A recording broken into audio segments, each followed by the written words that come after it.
জয় গুরু। আমার এই অনুকূল কথা চ্যানেলে আপনাদের সবাইকে আমার শ্রদ্ধা এবং শুভেচ্ছা শ্রদ্ধা জ্ঞাপন করছি এবং শুভেচ্ছা কামনা করছি। আমরা যেটা আলোচনা করছিলাম স্বাধীন মত, শ্রী ঠাকুর অনুকূলচন্দ্রের শ্রীহস্তলিখিত একমাত্র গ্রন্থ সত্যানুসরণ, সেইখান থেকে আমরা আলোচনা করছিলাম।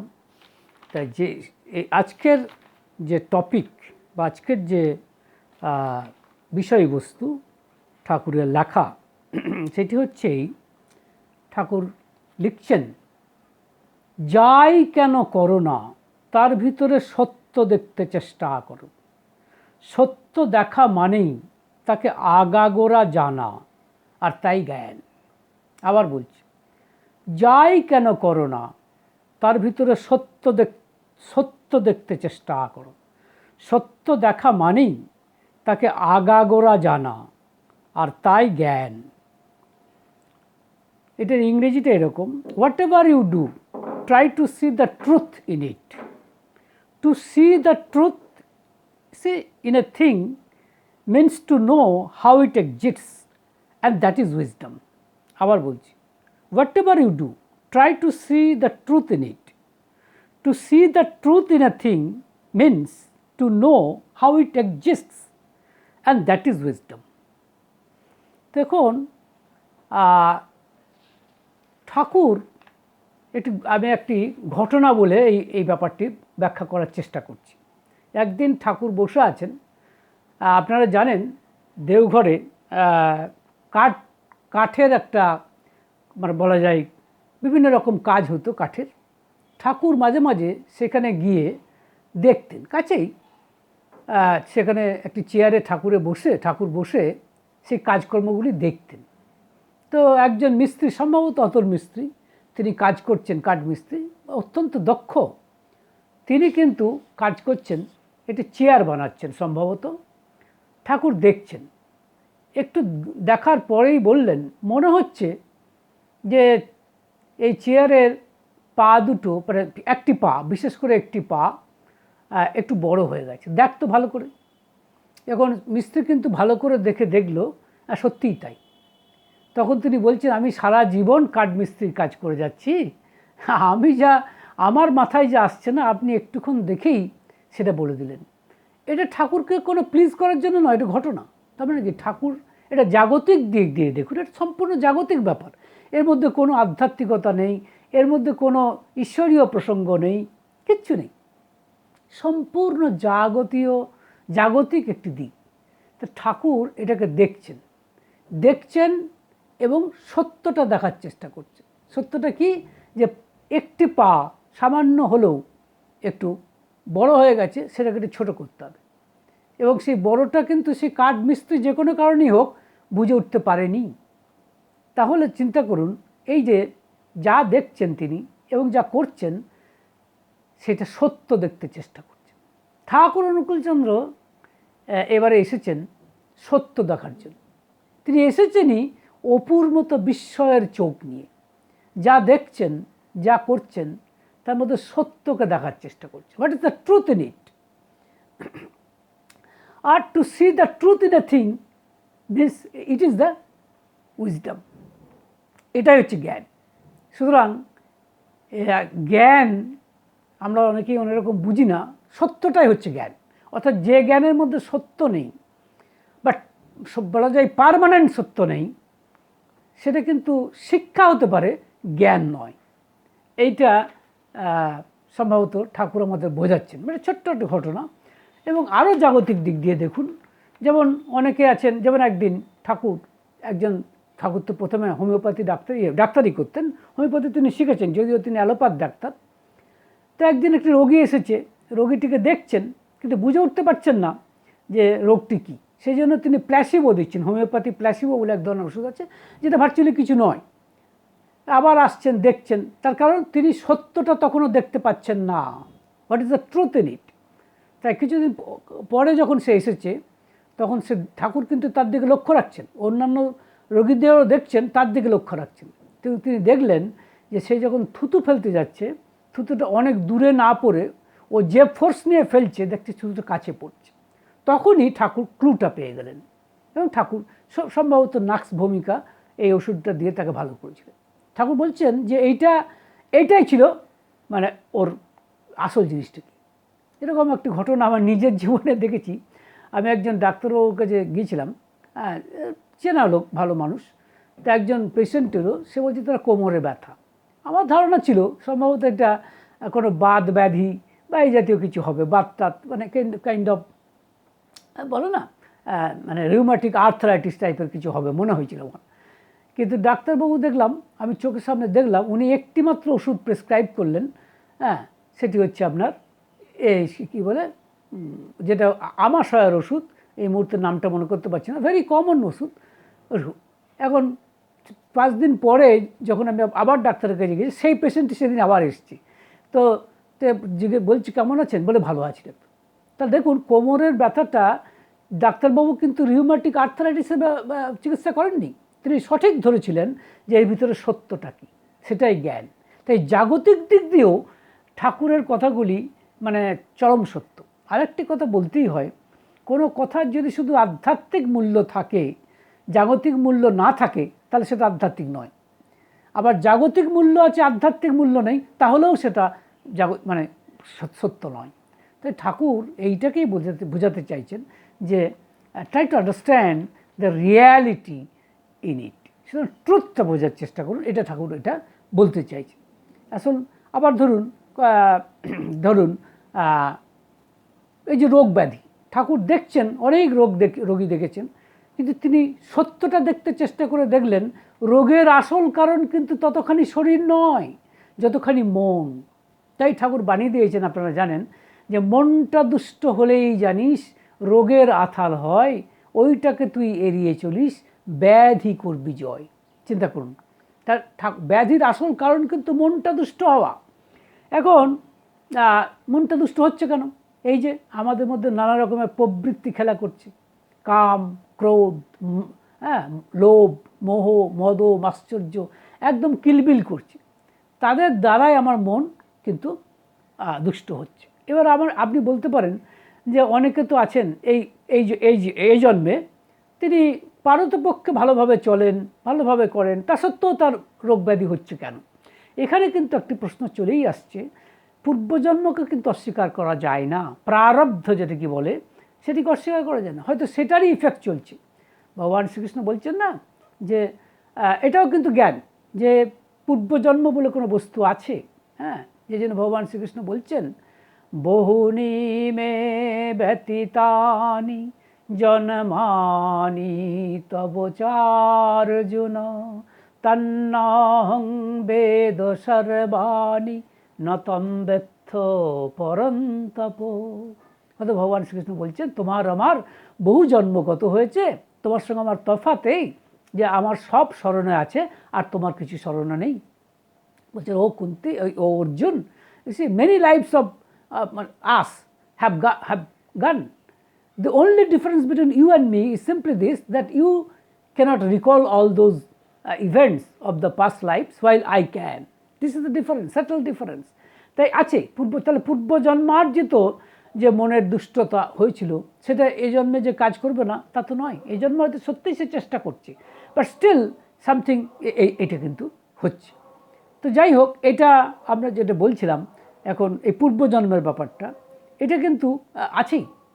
আর মনে রাখবেন হচ্ছেটা কেন, এই মনটা দুষ্ট হচ্ছে কেন? যখনই মনটা চঞ্চল হয়, চঞ্চল মনই দুষ্ট মন, বুঝতে পারছেন? যেহেতু ভগবান শ্রীকৃষ্ণকে অর্জুন বলছেন যে আমি চঞ্চল মনকে শান্ত করতে পারছি না, বলছেন চঞ্চলমেহি মন কৃষ্ণ প্রমাথি বলবৎ দীর্ঘম তস্যহং নিগ্রহং মন্যে বায়রিব সুদুষ্করম। মানে আমি চঞ্চল মনকে শান্ত করতে পারছি না। This is the root cause why আমাদের ক্ষেত্রে রোগ হচ্ছে। দেখুন এই কেমন বিচিত্র, মানে সত্যটা দেখুন, চিন্তা করুন। ভগবান শ্রীকৃষ্ণ উপায় দিচ্ছেন, আপনারা জানেন তিনি 6ষ্ঠ অধ্যায়ের 35 নম্বর শ্লোকে ভগবান শ্রীকৃষ্ণ উপায় দিচ্ছেন, যেখানে তিনি বলছেন অসংশয়ং মহাবাহো মনঃ দুর্নিগ্রহম চলম অভ্যাসেন তু কন্তেয় বৈরাগ্যেন চ গৃহ্যতে। বলছেন হ্যাঁ সত্যি কঠিন কোনো সন্দেহ নেই, কিন্তু অসম্ভব নয় যদি তুমি অভ্যাস করো, অভ্যাস যোগ করো এবং বৈরাগ্য যোগ অর্থাৎ ডিট্যাচমেন্ট যদি তুমি করতে পারো তাহলে হবে। তাহলে বলছে ও মাইটি মানে আর্মড ওয়ান, মানে পরন্তপ, মানে O mighty yes armed one Mahabaho. See the mind is indeed very untractable and restless, but this can be brought under control through practice and detachment. This is the saying of Lord Krishna. সুতরাং এইটা একটা দিক, এবং এবং আরেকটা দিক দেখুন, লক্ষ্য তাহলে দেখুন এও সত্য, এইগুলো আধ্যাত্মিক কথা বলে নয়। অনেকে মনে করে ধর্ম একটু শোনাটোনা ভালো, ধর্ম একটু করা ভালো, একটু হাততালি দিয়ে কীর্তন টীর্তনে নামলে কিছুটা ধর্ম করা হলো, পরপারের একটা উপায়, এই ধরনের কথা। নো, এটা জীবন যাপন, how to lead your life, আপনার জীবনটাকে কী করে যাপন করবেন, এটাই ধর্ম। তাহলে কিন্তু সেই অর্থে ধর্মের কোনো অর্থ আছে বলে মনে হয় না। সুতরাং এটা কিন্তু বুঝতে হবে যে ধর্ম আছে, এবং অনেক ক্ষেত্রে দেখছি যে এটা বলা হয় যে কর্ম করলেই তার একটা বন্ধন হবে, এটা ঠিক, কিন্তু কর্ম করলে বন্ধন হবে বলে আমি কর্ম করব না তা কিন্তু চলবে না। কর্ম আপনাকে করতে হবে এবং ভালো কর্মই করতে হবে। আপনার যদি কর্মে অনীহা আসে তাহলেও বুঝতে হবে that is a dangerous game, কারণ কর্মের মাধ্যমেই আপনার দুষ্ট মনকে আপনি আস্তে আস্তে ঠিক করতে পারবেন। এই কর্ম ছাড়া হবে না কিন্তু। এখন এই সুকর্মটা আপনাকে অত্যন্ত ভালোভাবেই করতে হবে, কর্মে যেন অনীহা না আসে। এই জন্য ভগবান শ্রীকৃষ্ণ 2য় অধ্যায় 47 নম্বর শ্লোকে বলছেন, আপনার অত্যন্ত পপুলার একটি বাণী শ্লোক এটি, ঠাকুর ভগবান শ্রীকৃষ্ণ বলছেন, কর্মণ্যে বাধিকারস্তে মা ফলেষু কদাচন মা কর্ম ফল হেতুর্ভূর্মা তে সঙ্গ অস্তু অকর্মণি। মানে তোমার কর্ম করা মাত্রেই, মানে তোমার কর্মতেই অধিকার আছে কিন্তু তার ফলে নেই, এবং তুমি মানে কর্মের ফলে যেন তোমার আসক্তি না আসে, কিন্তু কর্ম করতে যেন তোমার অনীহা না হয়। This is also very important. C this is, এটা এই জন্য বলছেন ভগবান শ্রীকৃষ্ণ যে your right is only for action, not for results. Don't intend to be the agent of action, or agent of, you can say, result of the action. সুতরাং but you not have any inclination for inaction. তোমার জন্য কর্ম করবো না, তাহলে কর্ম করলে কি অসুবিধা হয়? No, this is again a truth, যে কর্মের মাধ্যমেই আপনার এই দুষ্ট মনকে মানে শান্ত করতে হবে। তাহলে দেখুন এটা জাগতিক দিক দিয়েও সত্য। এবার আসছি আধ্যাত্মিক দিকের কথা। আধ্যাত্মিক দিকে আমরা দেখছি যে আরেকটি জাগতিক এবং আধ্যাত্মিক দুটোই একসাথে মাঝামাঝি বলতে পারেন। সেটা কি? ঠাকুর অনুকূলচন্দ্র বলছেন যে অন্যে বাঁচাই নিজে থাকে, ধর্ম বলে জানিস থাকে। This is very important. দেখুন অন্যান্য এমনকি সম্ভবত বাইবেলেও এই কথা বলা আছে, লিভ অ্যান্ড লেট লিভ, বাঁচো এবং বাঁচতে দাও। ঠাকুর কিন্তু তা বলছেন না, আগে বাঁচাও তারপর বাঁচো। This is very strange, but this is a fact. এটা জাগতিক দিক দিয়েও সত্য, আধ্যাত্মিক দিক দিয়েও সত্য। যেরকম দেখুন আজকে খুব ছোট্ট একটা উদাহরণ, এই যে জমিতে বা মাটিতে আজকাল ফসল হচ্ছে না, তার কারণ হচ্ছে কাইন্ড অফ সয়েল ক্যান্সার হয়েছে। বিচিত্র কথা, কিন্তু কী করে হচ্ছে? কারণ আমরা ধরুন যখন এই পোকামাকড় কীট পতঙ্গ মারার জন্য যে ইনসেকটিসাইড দিচ্ছি, সেগুলো শুধু খারাপ পোকাকেই মারছে তা তো নয়, ভালো পোকাকেও মেরে দিচ্ছে। ফলত জমির উর্বরা শক্তি কমে যাচ্ছে। যে জন্য এখন এমন একটা স্টেজে দাঁড়িয়েছে অসুবিধা, সেই জন্য মানুষকে অর্গ্যানিক ইনসেকটিসাইড দিতে হচ্ছে, যাতে খারাপ পোকাগুলো ক্ষতিগ্রস্ত হয় কিন্তু ভালো পোকাগুলো বেঁচে থাকে। যেমন নিম পাতা দিয়ে নিম পাতার খোল তৈরি করে বা এরকম ধরনের তৈরি হয়েছে। কারণ আমরা এটা করতে গিয়ে প্রথম ভালো রেজাল্ট পেয়েছিলাম, কিন্তু তারপরে আর উপায় নেই, সয়েল ক্যান্সার হয়ে গেছে। সেই জন্য একটা ভালো কাজ করতে গিয়ে আর 10টা সমস্যা ডেকে এনেছি। জর্জ বার্নার্ড শ একটি কথা বলেছিলেন যে science is always wrong, it never solves A problem without creating 10 মোর। ভারী আশ্চর্য কথা বলছেন, বিজ্ঞান মাত্রই ভুল, science is always wrong, it never solves A problem without creating 10 মোর। মানে একটা সমস্যা সমাধান করতে গিয়ে 10টা সমস্যার সমাধান, মানে 10টা সমস্যা সৃষ্টি করে ফেলে এই ইনসেক্টিসাইড। সুতরাং আপনাকে অন্যকে বাঁচাতে হবে, অন্যকে না বাঁচালে আপনি বাঁচতে পারবেন না। কিন্তু কিছুদিন হয়তো তথাকথিত বাঁচতে পারেন বা তথাকথিত আপনি মানে ভোগ করতে পারেন, কিন্তু এটা বেশি দিন টিকবে না।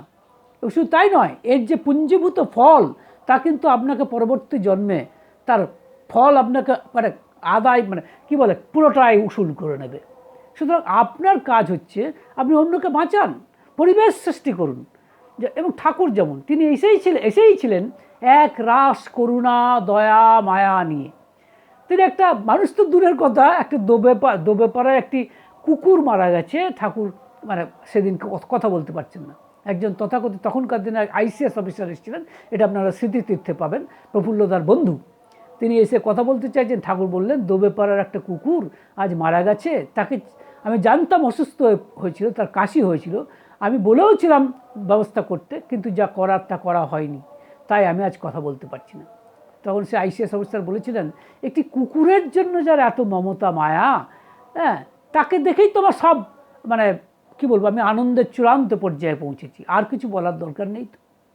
তো দেখুন, তাহলে ঠাকুর যে শুধুমাত্র তাহলে কী বলছেন, অন্য বাঁচায়, অন্যকে বাঁচাতে হবে, মানে ইনক্লুডিং এভরিবডি। পৃথিবীটা কেবল মানুষের জন্য নয়, পৃথিবী ইজ ফর অল। হ্যাঁ, যা দেখছেন সবার জন্য। তাহলে বলতে পারেন যে সমস্ত কীট পতঙ্গ বা জীবাণু আমাদের রোগ ধরাচ্ছে, আমাদের ক্ষতি করছে, তাদেরকে করতে হবে। ইয়েস, তাদেরকে ক্ষতি করতে হবে। কেন? কারণ তারা আপনার সত্তাকে বিধ্বস্ত করছে। যা আপনার সত্তাকে, আপনার এক্সিস্টেন্সকে বিঘ্নিত করবে, তার বিরুদ্ধে আপনাকে দাঁড়াতেই হবে। সেটাই ধর্ম, সেটা অধর্ম নয়, কিন্তু সেটা এমনভাবে করতে হবে যাতে অন্যরা ক্ষতিগ্রস্ত না হয়। This is the way. তো তাহলে দেখুন, এও একটা দিক, যার জাগতিক আধ্যাত্মিকের একটা মাঝামাঝি বলা যেতে পারে, এই যে অন্যে বাঁচায় নিজে থাকে, ধর্ম বলে জানিস থাকে। এই ধর্মের এই ডেফিনেশন আমি অন্তত আর কোথাও শুনিনি। জানেন তো, সত্যি কথা বলতে, আপনারা কীরকম ভাববেন জানি না, এই ধর্মের নামে এত অধর্ম চলছে, ঠাকুর অনুকূলচন্দ্র এসে এই অধর্মের মুখোশটাকে এক টানে খুলে ফেলে দিয়েছে। যেই জন্য ঠাকুরকে অনেকে ঠিক সেই অর্থে গ্রহণ করতে পারেন না। হয়তো ঠাকুরের দীক্ষা নিয়েছেন অনেকে, কিন্তু ঠাকুরকে জানেন না, জানতে চানও না, জানতে চাইলেই বরং ভয় পেয়ে যান। সত্যি কথা, ভয় পেয়ে যাওয়ার কথাও বটে। আমরা তার প্রতিটি স্টেপেতে করতে হবে। হ্যাঁ, কারণ ঠাকুর ধর্মটাকে দিয়েছেন, অধর্মের মুখোশটাকে টেনে খুলে দিয়েছেন। তো যাই হোক, এবার আধ্যাত্মিক দিকে কথা আসছি। আধ্যাত্মিক দিকের সত্যটা কি? ঠাকুর বলছেন না, যা কিছু যাই দেখো তার মধ্যে সত্য দেখতে চেষ্টা করো। আধ্যাত্মিক দিক থেকে যে সত্য, সেটা হচ্ছেই যে এক চৈতন্যেরই প্রকাশ সর্বত্র। Everywhere will find expression, manifestation of the same consciousness. এক চৈতন্যেরই প্রকাশ। যেরকম ঠাকুর, এবং সেটা ঠাকুর দেখছেন বাচ্চা বয়স থেকে, সেটা দেখেছেন। যেরকম ঠাকুর যখন পাঠশালায় গেছেন, তখন মাস্টারমশাই জিজ্ঞেস করছেন যে বলো অনুকূল, একের সাথে এক যোগ দিলে কত হয়? ঠাকুর বলছেন একই হয়। মাস্টারমশাই রেগে গেছেন, কী বলছো, একের সাথে এক যোগ করলে 2 হয়, তুমি এক বলছো কেন? তখন ঠাকুর বলছেন, কই, তা এই পৃথিবীতে যা কিছু মানে সৃষ্টি দেখছি, কোনো দুটো সৃষ্টিতে সম্পূর্ণ একরকম নয় মাস্টারমশাই। মাস্টারমশাই স্তম্ভিত হয়ে গেছিল, প্রথমে চমকে গেলেও পরে স্তম্ভিত হয়ে গেছিলেন। ভেবেছিলেন এই বাচ্চা ছেলে সে কী করে এই রিয়েলাইজেশনে পৌঁছালো, এই আশ্চর্য অনুভবে সে পৌঁছেছে। কারণ তাই জন্য ঠাকুর বলছেন 1 + 1 = 1। এই জন্য বলো না, ওং পূর্ণমদ পূর্ণমিদং পূর্ণাৎ পূর্ণমুদচ্যতে পূর্ণস্য পূর্ণমাদায় পূর্ণমেবাবশিষ্যতে। এক চৈতন্যের প্রকাশ, তিনি একই, তিনি বিভিন্ন হয়েছেন। যেরকম ধরুন, একটা ফাঁকা জায়গায় আপনি একটা জলের পাত্র মানে গ্লাসে জল দেখেছেন, সূর্যের প্রতিফলন ঘটছে সেখানে, আপনার মনে হবে একটাই সূর্য। আপনি 10টা গ্লাস রাখুন, 10টা গ্লাসে জল দিয়ে রাখুন, মনে হবে 10টা সূর্য। কিন্তু সত্যি কি তাই? 10টা মানে 1 + 1 + 1 করে 10 করলেন, 10 করলেও সে একই সূর্যের প্রতিফলন, মনে হচ্ছে 10টা। যেরকম একতাল মাটি সেটাই সত্য। সেই মাটি দিয়ে ধরুন কতগুলো ভার তৈরি করা হয়েছে, নানান আকৃতি নানান আকারের ভার তৈরি করা হয়েছে, কিন্তু সত্যটা কি? সত্যটা হচ্ছে মাটি, ওই একতাল মাটিটাই সত্য। যেরকম সোনাটাই সত্য, ওই মানে আপনার হার, কানের দুল, এগুলো সত্য নয়, এগুলো এগুলো বিভিন্ন রকম তার ফরমেশন। তাই ঠাকুর বললেন তার সৃষ্টি তিনি এক ছিলেন। আর হ্যাঁ, রামকৃষ্ণদেবকে জিজ্ঞেস করেছে তিনি বহু হলেন কেন? রামকৃষ্ণদেব বলছেন তার ইচ্ছা। তা ঠাকুর অনুকূলচন্দ্র বলছেন লীলা আলিঙ্গন করার জন্য, লীলা আস্বাদন করার জন্য তিনি বহু হয়েছেন। তা দেখুন এই এক চৈতন্যের প্রকাশ। আর যা কিছু দেখছেন সব কিছু তারই মানে বলতে পারেন পরিবর্তনীয় সব। যেরকম এই প্রসঙ্গটি গল্প মনে পড়ে যাচ্ছে। গল্পটি হচ্ছে যে জনক রাজা তিনি একদিন রাত্রে শুয়ে আছেন রাজপ্রাসাদে এবং হঠাৎ স্বপ্ন দেখছেন যে তিনি যুদ্ধে হেরে গেছেন, কোন এক রাজা তাকে হারিয়ে দিয়েছে এবং রাজ্য থেকে তাকে তাড়িয়ে দিয়েছে। তিনি চলে যাচ্ছেন রাজ্য থেকে, যেই রাজ্য অতিক্রম করতে যাবেন তখন বড় মানে খিদে তৃষ্ণা এসেছে। ঠিক সেই সময় একটা লঙ্গরখানা দেখতে পেয়েছে, তাকে সন্ন্যাসীরা খাবার দিচ্ছেন। সেই সময়তে একটি চিল এসে সেই খাবারটিকে নিয়ে চলে গেল আর তিনি চিৎকার করে উঠলেন। এটাকে তার এত সত্য মনে হয়েছিল যে ভয়ঙ্কর সত্য। তাই তিনি বারবার বলছেন, যখন জেগে উঠেছেন স্বপ্ন থেকে তখন দেখছেন রাজপ্রাসাদে আছেন, পাশে রানী শুয়ে আছেন। হ্যাঁ, তখন ভাবছেন যে কোনটা সত্য, এই একটু আগে যেটা দেখলাম সেটা সত্য, না এখন যেটা দেখছি রাজপ্রাসাদে আছি, রানীমা আছেন বা আরও অন্যান্যরা আছেন, এটাই সত্য। এটা বারবার বলছি এটা সত্য না ওটা সত্য। তখন অষ্টাবক্র মুনিকে আনা হলো, তিনি বেদান্ত এক্সপার্ট বলা যায়। তিনি এসে বললেন, মহারাজ যখন আপনি ওই দৃশ্য দেখছিলেন, ওই চিল আপনার খাবার নিয়ে গেল, তখন কি আপনি রানীমাকে দেখতে পেয়েছিলেন বা এই রাজপ্রাসাদ বা এখন যেরকম অবস্থায় আছেন সেটা কি দেখতে পেয়েছিলেন? জনক রাজা বলছে আগে না। তখন অষ্টাবক্র মুনি বললেন তাহলে ওটাও সত্য নয়। তখন বলছেন যে আর এখন যেটা দেখছেন, যে এখন কি আপনি সেই লঙ্গরখানার দৃশ্য দেখতে পাচ্ছেন? কোথায় লঙ্গরখানার দৃশ্য বা চিল দেখতে পাচ্ছেন? বলছে না। তাহলে এটাও সত্য নয়, অর্থাৎ যা দেখছেন সেটাও সত্য নয়। তখন জনক রাজা জিজ্ঞেস করছেন সত্যটা কি? তিনি বলছেন সত্যটা হচ্ছে আপনি, you are the truth, others হচ্ছে আনট্রুথ বলবো না, মানে যেটার আসল কথা ভগবান রামকৃষ্ণদেব বলছেন যে ব্রহ্ম সত্য জগৎ মিথ্যা, এই ধারণা করো। ধর্মের শেষ কথা ভগবান রামকৃষ্ণদেব বলছেন ব্রহ্ম সত্য জগৎ মিথ্যা, এইরকম ধারণা করো, এরকম কথা বলছেন। কিন্তু ঠাকুর অনুকূলচন্দ্র আরেক স্টেপ এগিয়ে গেছেন, এগিয়ে গিয়ে বলছেন ব্রহ্ম সত্য কিন্তু জগৎটা মিথ্যা নয়। কি বলছেন? ব্রহ্ম হচ্ছে অপরিবর্তনীয় সত্য, আনচেঞ্জেবল ট্রুথ, কিন্তু জগৎ হচ্ছে পরিবর্তনীয় সত্য, দিস ইজ চেঞ্জেবল ট্রুথ।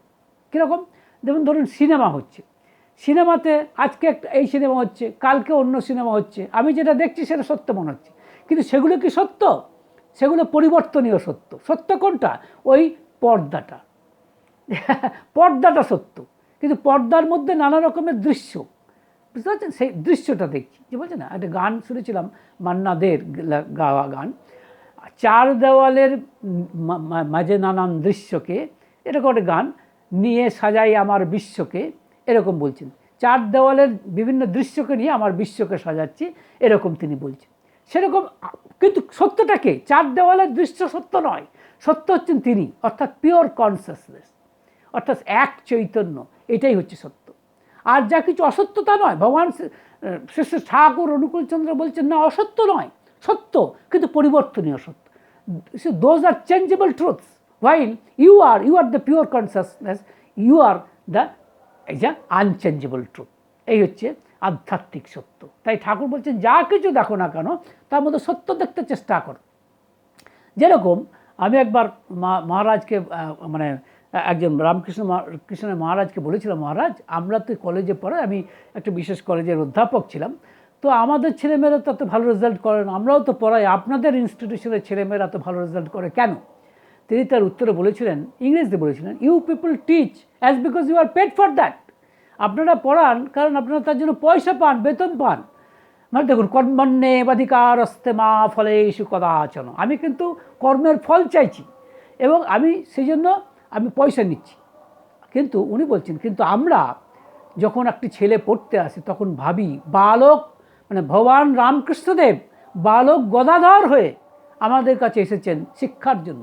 আমি যদি তাকে ফাঁকি দিই বা আংশিক দিই তাহলে আমার সমস্ত আমার যে মানে যা কিছু মানে কী বলবো, ত্যাগ বৈরাগ্য সব বিফলে যাবে। তিনি এই কথাটা বলেছিলেন যে EC the Lord Ramakrishna has come as boy, as Balok Gadadhar, and he comes to get lesson from us. If I do not give 100%, or if I deceive him, then all my renunciation and sacrifice will come to big zero. This was the statement of that man. Yes, it is. সুতরাং আমি এরকমভাবে যদি দেখি যে একজন আমার কাছে আসছে বা কাউকে দেখছি, তাকে যদি ভগবানের রূপ নিয়েই দেখি, তাহলে যেমন ঠাকুরের কাছে একটি মা এসেছিলেন, সেই মাটি বলছেন, ঠাকুর আপনি তো ভগবান। ঠাকুর হেসে বলছেন, ভগবান তো তুমিও কিছু কম নও। এবং ইট ইজ দ্য ট্রুথ। ঠাকুর কিন্তু এটা মানে বিনয়ের সাথে বলেননি, এটাই ঘটনা। সেই ভগবান সহায় হয়েছেন। The same god has transformed into all the existences that we see. সুতরাং এইটা বোঝার চেষ্টা করুন, যে জন্য ঠাকুর বলছেন ভগবান তুমিও কিছু কম নও। কাজেই এই যে ভগবান বলছেন না, শিব জ্ঞানে জীব সেবা। শিব জ্ঞানে জীব সেবা কেন? কারণ মানুষকে তুমি মানে ভগবান রূপে দেখো। Try to C people, not only people, even a tiny creature, একটা অত্যন্ত ছোট একটা ধরুন একটা কী বলবো, একটা জীব, তাকেও ভগবানের একটি প্রতিভূ রূপে দেখো। এইভাবে দিস ইজ দ্য আধ্যাত্মিক truth, this is the spiritual truth. এটাই হচ্ছে সত্য, আর এটাই জ্ঞান। এই জ্ঞান ছাড়া কিছু, অনেক জ্ঞান আছে, অনেকে অনেক রকম জানে না, কিন্তু হ্যাঁ, কিন্তু জানেন কে? একমাত্র সত্যদর্শী। এক্ষেত্রে যেমন শ্রী ঠাকুর অনুকূলচন্দ্র, যেমন একদিন সম্ভবত তারিখটা হচ্ছে 1941 সালের 21শে ডিসেম্বর, হ্যাঁ, সেখানে নগেন বসুদা বলে একজন, তিনি ঠাকুরকে জিজ্ঞেস করছেন, বিরূপাক্ষ কথাটা ঠিক মানে বুঝলাম না ঠাকুর। আপনারা জানেন বোধহয় যে শিবকে বলা হয় বিরূপাক্ষ, মানে বিরূপ অক্ষী, মানে যার অক্ষী চোখ দুটো বিরূপ, প্রতিকূল, বিরুদ্ধ। তখন ঠাকুর বলছেন, যার মধ্যে বিরুদ্ধ ভাব আছে, বিরুদ্ধ গুণগুলি যার মধ্যে ফুলফিলিংলি অ্যাডজাস্টেড। ঠাকুর উদাহরণ দিয়ে বলছেন, যেমন বাঁচা, মরা, পাপ, পুণ্য, সব কিছু যার মধ্যে ফুলফিলিংলি অ্যাডজাস্টেড, অর্থাৎ বিরুদ্ধ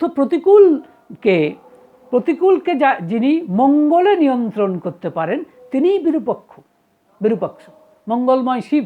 তখন নগেন্দা একটি প্রশ্ন করছেন যে ভগবান শিব যদি মঙ্গলময় শিব, তিনি তার বিরূপক্ষী হতে যাবে কেন? মানে প্রতিকূল অক্ষী হতে যাবে কেন? মানে তিনি রুদ্রমূর্তি ধারণ করবেন কেন? অনেকটা এরকম বক্তব্য। তখন ঠাকুর বলছেন, তিনি বিরূপ বা রুদ্র ভাব দেখিয়েও কিন্তু মঙ্গল সাধনই করেন। যেমন একটি চমৎকার উদাহরণ দিলেন ঠাকুর, বললেন, যেমন তুমিও কি তোমার ছেলের কাছে মাঝে মাঝে বিরূপাক্ষ হয়ে ওঠো না? যেমন তোমার ছেলে যখন অন্যায় করে, তখন কি তুমি রুদ্র ভাব তুমি দেখাও না? সেটাও কেন দেখাও? ছেলের মঙ্গলের জন্য। সেটা দেখুন কত সুন্দর মানে ব্যাখ্যা। এই ব্যাখ্যা কে দিতে পারে? যার মধ্যে সত্য দেখতে পেয়েছেন। সত্যদর্শী ছাড়া, এবং এই স্বাধীন মতের প্রথম কথাটাই দেখবেন সত্যদর্শীর আশ্রয় নিয়ে। তারপর ধরুন গান্ধারী চোখ বাঁধা ছিল, আমরা কিন্তু অনেকেই জানি না কেন। একমাত্র ঠাকুর অনুকূলচন্দ্রের ব্যাখ্যা দিচ্ছেন, বলছেন তিনি কোনোদিনই তার স্বামী ধৃতরাষ্ট্রকে পছন্দ করেননি। ওই ধৃতরাষ্ট্রকে চোখে দেখতে হবে বলে, ওই ঘৃণিত স্বামীকে দেখতে বলে তিনি চোখ বেঁধেছিলেন। এবং তার কারণে এই সমস্ত কুপুত্র জন্মেছে। এই ব্যাখ্যা আমরা জানতাম। বা প্রহ্লাদ কী করে জন্মগ্রহণ করল? ঠাকুর অনুকূলচন্দ্র বললেন, প্রহ্লাদের মা কয়াধু, তিনি সাধু সঙ্গ করেছিলেন এবং তিনি চেয়েছিলেন তার পুত্র যেন মানে সাধুর মতো হয়। সুতরাং তার জন্যই প্রহ্লাদ হয়েছে। তাই তিনি ওই অসুর মনোভাবাপন্ন স্বামীর কাছ থেকেও তিনি কিন্তু এমন একটি শুক্রাণু নিতে পেরেছিলেন, এমন একটি আত্মাকে গ্রহণ করতে পেরেছিলেন যা প্রহ্লাদ রূপে জন্মগ্রহণ করেছে। সুতরাং এইগুলো বোঝার চেষ্টা করুন। সো অ্যাট দ্য মানে ফ্যাগ এন্ড, আমি উপসংহার পর্বে এই কথাটাই বলতে চাই যে সব কিছুর মধ্যে সত্য দেখতে হবে। You will have to see truth in everything. only then you will realize the truth, you will realize the wisdom. তখন আপনি জ্ঞানকে অনুভব করতে পারবেন। তবে এটা কোনোদিনই আপনি করতে পারবেন না যদি সত্যদর্শীর আশ্রয় না নেন। তাহলে কি হবে? খণ্ড জ্ঞান হবে। আপনার জ্ঞান হবে না তা নয়, কিন্তু খণ্ড জ্ঞান, সেই খণ্ড জ্ঞান নিয়ে আপনি কিছু করতে পারবেন না। আপনার দরকার তত্ত্বের আগাগোড়া জ্ঞান। ভালো থাকবেন। জয়।